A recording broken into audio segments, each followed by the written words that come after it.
Hello বন্ধুরা, আমি পাই তোমাদের সকলকে আমার চ্যানেল অগ্রিসা সায়েন্স ক্লাসে স্বাগত। তোমরা যারা আমার চ্যানেলে নতুন ভিডিও দেখছো তারা অবশ্যই আমার চ্যানেলকে সাবস্ক্রাইব করে নিও।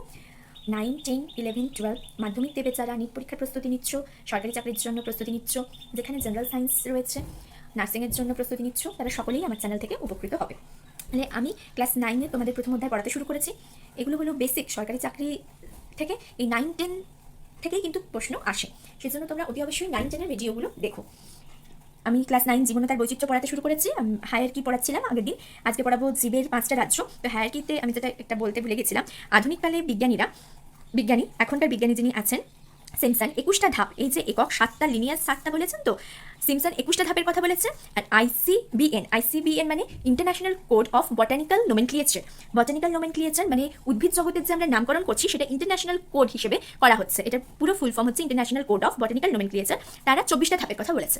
যত নতুন নতুন গবেষণা হচ্ছে, নতুন নতুন বৈশিষ্ট্য আসছে, নতুন নতুন প্রাণী উদ্ভিদ সবার বৈশিষ্ট্য মিলিয়ে আমরা যখন ধাপটা দিচ্ছে, তো এক একজন এক এক রকমের কথা বলেছে, সেই জন্য এরা 24টা ধাপের কথা বলেছে। আর লিনিয়াস সবার প্রথমে যিনি করেছিলেন, যেটা এখনো আমরা মেনে চলি, সেটাকে এখনো প্রধান লিনিয়াসের হায়ারকিটাকেই প্রধান হিসেবে ধরা হয়। তো সেখানে 7টা ধাপের কথা বলা আছে।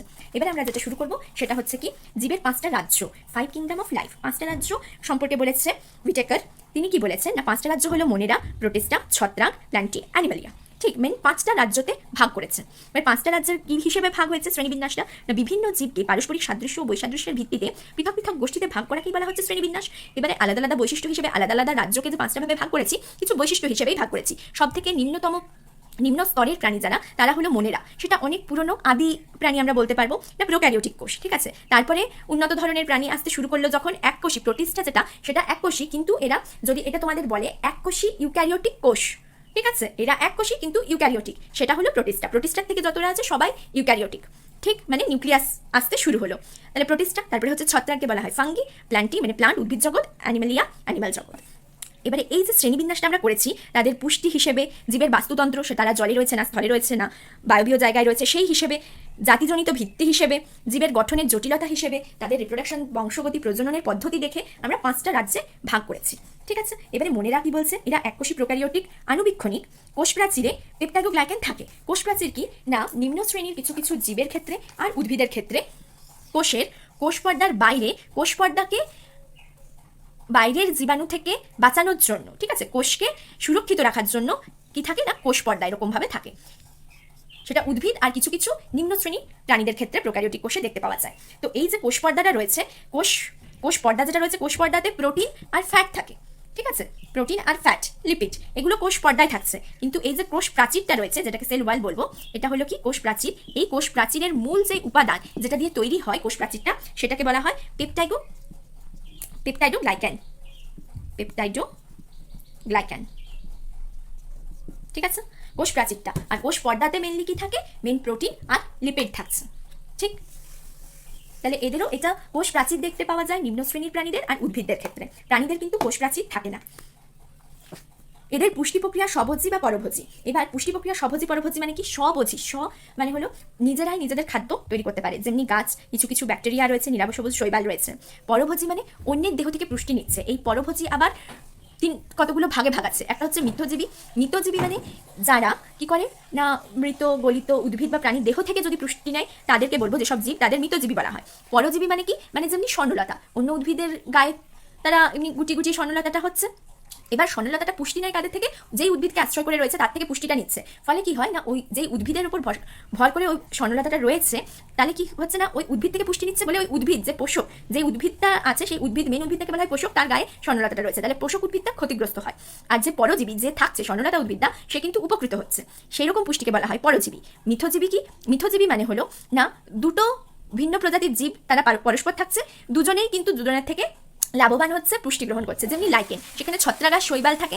এখানে কি হয়, ছত্রাক যেই পুষ্টিটা গ্রহণ করে, সেই পুষ্টিটা কিন্তু সেই শৈবালকে দিচ্ছে। তাহলে কি হচ্ছে, ছত্রাকও পুষ্টি নিচ্ছে, শৈবালও পুষ্টি নিচ্ছে, দুজনাই উপকৃত হচ্ছে। এটা তোমরা পুষ্টিতে পড়বে ভাগগুলো আরো ভালো করে। আমি এখন শুধু তোমাদের বোঝার জন্য বলে রাখলাম। পরভোজী পুষ্টিটা হচ্ছে 3 রকম, মৃতজীবী, পরজীবী আর মিথজীবী প্রকারের। কোষ বিভাজনে এরা বেম গঠিত হয় না। বেম হচ্ছে একটা তন্তু, যখন কোষ বিভাজিত হয় তখন অনেকগুলো ধাপে কোষ বিভাজনটা হয়। সেখানে কি হয় না, বেম তন্তু একটার সাথে একটা, কোষের মধ্যে আমরা দেখব ক্রোমোজোম থাকে, ঠিক আছে, ডিএনএ থাকছে, অনেক কোষ সংজ্ঞানু আছে। সেখানে এরা নিম্ন শ্রেণী বলে, উন্নত নয় বলে, নিম্ন শ্রেণীর প্রাণী বলে এদের কোনো বেম গঠিত হয় না। এই কানেকশনের যোগ রয়েছে, অনেকগুলো ধাপে কোষ বিভাজন হয়, যখন কোষ বিভাজন পড়াবো আমি তখন তোমাদের বলবো। তো সেখানে এদের মধ্যে বলছে কোনো বেম গঠিত হয় না। এরা জলে, স্থলে, অন্তরিক্ষে সর্বত্র বিরাজমান। এদের অযৌন জনন সম্পন্ন হয়।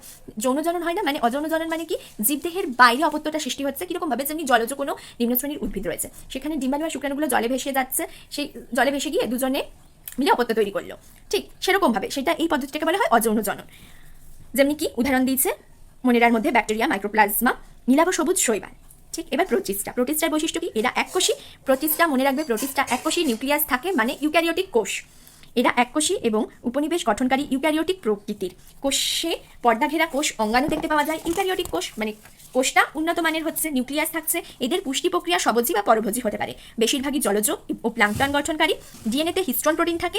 ডিএনএ যেটা রয়েছে, ডিএনএতে histone protein, DNA deoxyribonucleic acid, সেখানে কি বলছে, হিস্টোন প্রোটিন, ডিএনএর গঠনে কতগুলো প্রোটিন থাকছে। শুধু ডিএনএটা কোষের মধ্যে যখন থাকে, ডিএনএর আকার তো অনেক বড়, সেটা ওইটুকুনি কোষের মধ্যে ডিএনএটা যখন থাকে অনেক গুটিয়ে থাকছে ডিএনএটা, তো সেই গুটানোতে সাহায্য করে অনেক প্রোটিন, তার মধ্যে হিস্টোন প্রোটিনও ডিএনএটাকে কোষে থাকতে সাহায্য করছে।